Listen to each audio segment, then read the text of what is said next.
প্রিয় শিক্ষার্থীবৃন্দ, সকলকে ফুলেল শুভেচ্ছা জানিয়ে আজকে ক্লাস শুরু করছি।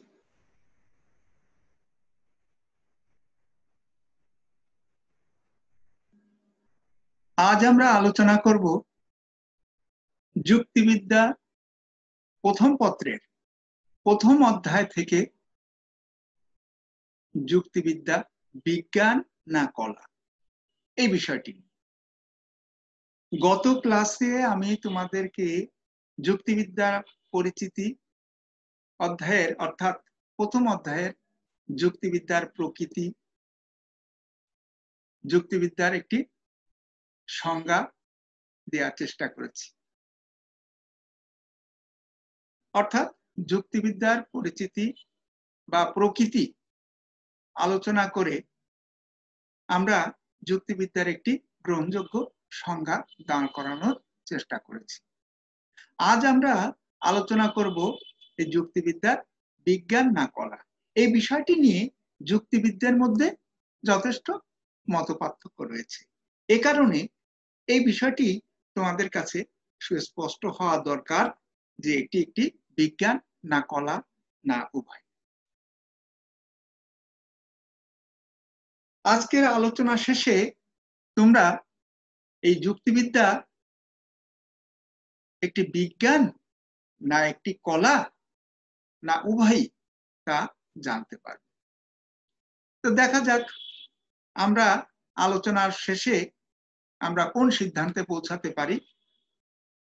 তোমরা একটু মনোযোগ সহকারে শুনতে থাকো। এই যুক্তিবিদ্যা কি শুধু একটি বিজ্ঞান না শুধু একটি কলা, এই বিষয় নিয়ে যুক্তিবিদদের মধ্যে যথেষ্ট মতভেদ রয়েছে। এ বিষয়ে আমরা তিন ধরনের মতবাদ লক্ষ্য করি। কারো কারো মতে যুক্তিবিদ্যা শুধুই বিজ্ঞান, আবার কারো কারো মতে যুক্তিবিদ্যা একটি কলাবিদ্যা,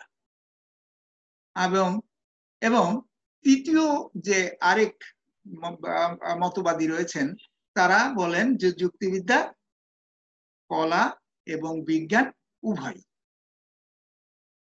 তো দেখা যাক আমরা এর প্রত্যেকটি বিষয় নিয়ে আলোচনা করে সর্বশেষে কি সিদ্ধান্তে আসতে পারি। বিজ্ঞান হিসেবে যারা যুক্তিবিদ্যাকে দেখতে চান এটি প্রথম আমরা আলোচনা করব। প্রকৃতপক্ষে কোনো একটি জ্ঞানের শাখাকে বিজ্ঞান বলতে গেলে তার মধ্যে কমপক্ষে দুটি বৈশিষ্ট্য থাকা প্রয়োজন, যে বৈশিষ্ট্যের প্রেক্ষিতে আমরা সেই বিষয়টিকে বা সেই বিদ্যাটিকে বিজ্ঞান বলতে পারি। সে দুটি বিষয় কি? এক নম্বর বিষয় হচ্ছে জ্ঞানের সেই শাখাটির সুনির্দিষ্ট সুশৃঙ্খল আলোচ্য বিষয়বস্তু থাকতে হবে। অর্থাৎ ওই জ্ঞানের শাখাটির একটি সুনির্দিষ্ট অর্থাৎ নির্ধারিত একটি আলোচ্য বিষয় থাকতে হবে, যে সে এই বিষয়গুলো নিয়ে আলোচনা করবে এবং অন্য বিষয়গুলি নিয়ে আলোচনা করবে না। দ্বিতীয়ত, আলোচ্য বিষয়কে ব্যাখ্যার জন্য পদ্ধতিগত পর্যাপ্ত নিয়ম কানুন থাকতে হবে। অর্থাৎ ওই জ্ঞানের শাখাকে তার বিষয়বস্তু ব্যাখ্যা করার জন্য যথেষ্ট পরিমাণ নিয়ম কানুন থাকতে হবে বা আবিষ্কার করতে হবে। অর্থাৎ আমরা যে দুটি বিষয়ের কথা বললাম, এই দুটি বৈশিষ্ট্য যদি থাকে বা যে দুটি বিষয়ের কথা বা বৈশিষ্ট্যের কথা বললাম আমরা, এই বৈশিষ্ট্য যদি কোনো জ্ঞানের শাখার মধ্যে আমরা লক্ষ্য করি তাহলে আমরা সেই জ্ঞানের শাখাকে বিজ্ঞান বলে অভিহিত করতে পারি। তো এখন দেখা যাক শিক্ষার্থীবৃন্দ যে জ্ঞানের সেই শাখার মধ্যে আমাদের যুক্তিবিদ্যার মধ্যে এই দুটি বৈশিষ্ট্য রয়েছে কিনা। এই দুটি বৈশিষ্ট্যের বিচারে আমরা দেখতে পাই অন্যান্য বিজ্ঞানের মতো যুক্তিবিদ্যারও কিছু নির্দিষ্ট এবং সুশৃঙ্খল আলোচ্য বিষয়বস্তু আছে। যেমন যুক্তি পদ্ধতি ও তার সহায়ক প্রক্রিয়া সমূহ। অর্থাৎ যুক্তিবিদ্যা কেবলমাত্র যুক্তি পদ্ধতি নিয়ে আলোচনা করবে, এই বিষয়বস্তু, তার বিষয়বস্তু হচ্ছে যুক্তি পদ্ধতি, এবং এই যুক্তি পদ্ধতিকে সহায়তা করার জন্য তার আরো কিছু প্রক্রিয়ার সাহায্য লাগে। সেই সাহায্যকারী প্রক্রিয়াগুলোই হচ্ছে যুক্তিবিদ্যার বিষয়বস্তু। সুতরাং এই দুটি বৈশিষ্ট্যের দিক থেকে আমরা লক্ষ্য করি যে যুক্তিবিদ্যার এই দুটি বৈশিষ্ট্যই রয়েছে। আবার এসব বিষয়বস্তু ব্যাখ্যার জন্য যুক্তিবিদ্যার নিজস্ব পদ্ধতিগত কতগুলো সার্বিক নীতিমালা আবিষ্কার করে। অর্থাৎ যুক্তিবিদ্যা তার যুক্তি পদ্ধতি এবং সহায়ক প্রক্রিয়াগুলো ব্যাখ্যার জন্য সে কতগুলো নিয়ম আবিষ্কার করে। অর্থাৎ যুক্তিবিদ্যা তার বিষয়বস্তুর নির্দিষ্ট কতিপয় নীতিমালা অনুসরণ করে ধাপে ধাপে অগ্রসর হয়ে থাকে। তাই তার বিষয়বস্তু অন্যান্য বিজ্ঞানের মতো শৃঙ্খলাপূর্ণ এবং বিধিবদ্ধ। এই শৃঙ্খলাপূর্ণ ও বিধিবদ্ধ নীতিমালার দ্বারাই সে তার আলোচ্য বিষয়বস্তু ব্যাখ্যা বিশ্লেষণ করে থাকে। কাজেই অন্যান্য বিজ্ঞানের মতো যুক্তিবিদ্যাও একটি বিজ্ঞান, এ কথা আমরা বলতে পারি।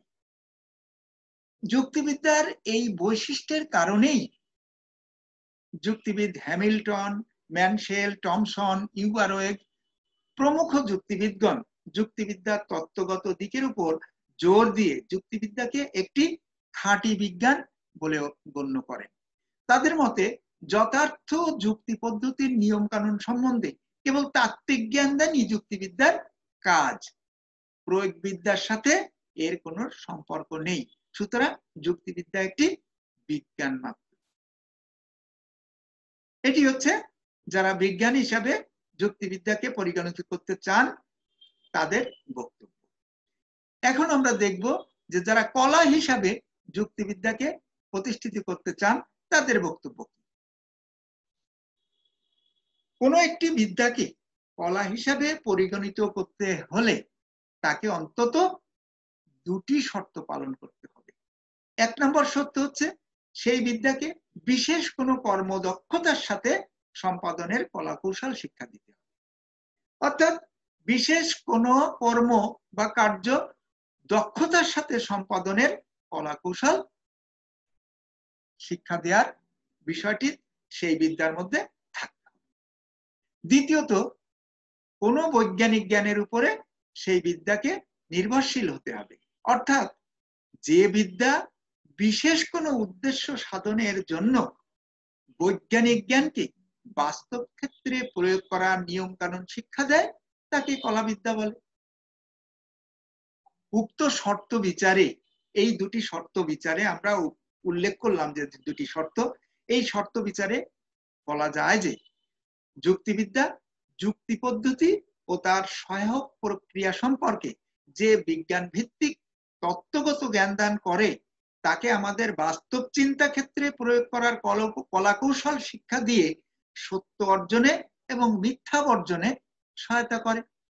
কাজেই অন্যান্য কলাবিদ্যার মতো যুক্তিবিদ্যাও একটি কলাবিদ্যা।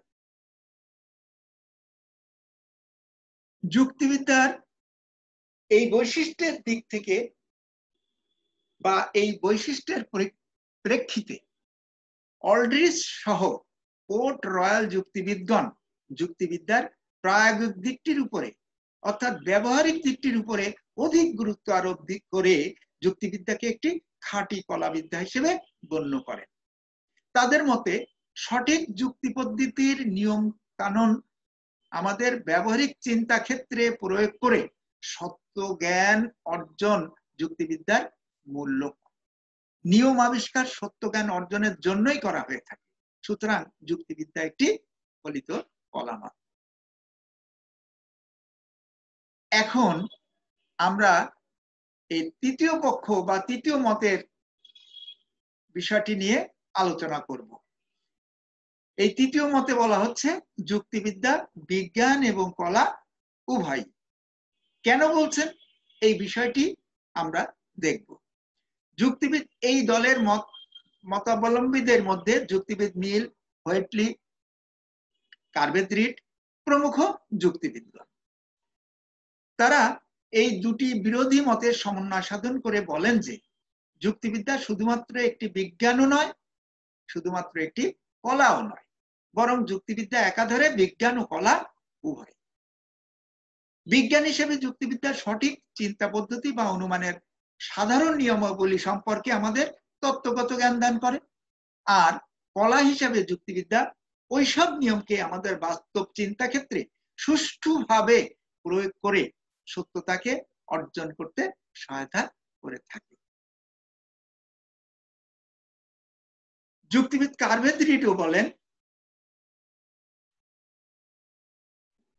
যে যুক্তিবিদ্যা হচ্ছে একটি বিজ্ঞান এই অর্থে যে তা কতগুলো সার্বিক নিয়ম এবং তাদের একের সাথে অপরের সম্পর্ককে ব্যক্ত করে, আর এটি কলা এই অর্থে যে নিয়মগুলো একটি লক্ষ্য হিসাবে সত্যকে অর্জন করার জন্য প্রণীত হয়। সুতরাং দেখা যাচ্ছে যুক্তিবিদ হোয়েটলি, মিল, কার্বেথ্রিট এনারা যুক্তিবিদ্যাকে বিজ্ঞান এবং কলা উভয় অর্থেই গ্রহণ করেছেন।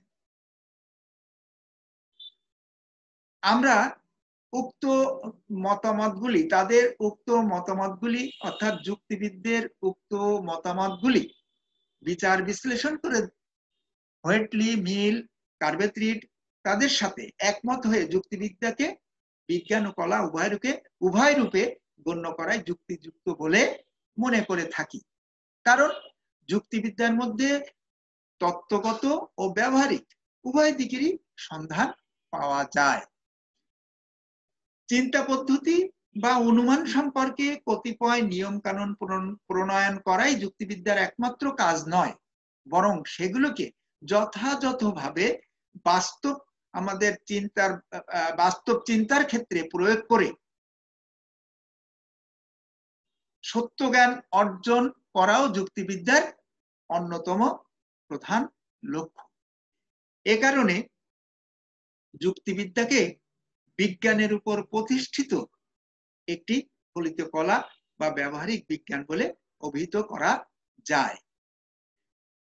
কারণ যুক্তিবিদ্যার ভিতরে আমরা দেখেছি বিজ্ঞানের যে বৈশিষ্ট্য সেগুলিও রয়েছে, আবার কলার যে বৈশিষ্ট্য সেগুলিও রয়েছে। সুতরাং যুক্তিবিদ্যার প্রথম কথা হচ্ছে যে যুক্তিবিদ্যা তার সুনির্দিষ্ট বিষয়বস্তু রয়েছে এবং সেই বিষয়বস্তু ব্যাখ্যার জন্য তার পর্যাপ্ত নিয়ম কানুন রয়েছে, এ কারণে তাকে আমরা বিজ্ঞান বলছি। আবার তাকে কলা বলছি এই কারণে যে এই যে নিয়ম কানুন অর্থাৎ বিজ্ঞান ভিত্তিক যে জ্ঞান যুক্তিবিদ্যা আমাদের প্রয়োগ বা আমাদেরকে দান করে, সেই বিজ্ঞান ভিত্তিক জ্ঞান আমাদের বাস্তব চিন্তা ক্ষেত্রে প্রয়োগ করে আমরা প্রকৃত সত্য অর্জন করি এবং মিথ্যাকে বর্জন করে থাকি। এই কলা কৌশলও যুক্তিবিদ্যা আমাদের শিক্ষা দিয়ে থাকে। এ কারণে আমরা দেখেছি যে যুক্তিবিদ্যার মধ্যে বিজ্ঞানের বৈশিষ্ট্য এবং কলার বৈশিষ্ট্য উভয়েরই বৈশিষ্ট্য বিদ্যমান। তাই আমরা যুক্তিবিদ্যাকে বিজ্ঞান ও কলা উভয় রূপে গণ্য করাই যুক্তিযুক্ত বলে মনে করি। আর বিজ্ঞান ও কলা উভয় রূপে যে বিদ্যার মধ্যে রয়েছে তাকে আমরা ব্যবহারিক সংক্ষেপে ব্যবহারিক বিজ্ঞান বলে অভিহিত করতে পারি। প্রিয় শিক্ষার্থীবৃন্দ, আজ আমাদের আলোচনা এ পর্যন্তই স্থগিত রাখলাম। পরবর্তী ক্লাসে আমরা এই অধ্যায়ের অন্যান্য বিষয়গুলি নিয়ে আলোচনা করব। সে পর্যন্ত তোমরা প্রত্যেকেই সুস্থ থাকো, সুন্দর থাকো, এই আশাবাদ ব্যক্ত রেখে সকলকে ধন্যবাদ জানিয়ে আজকের মতো এখানেই ক্লাসের সমাপ্তি ঘোষণা করলাম। খুদা হাফেজ।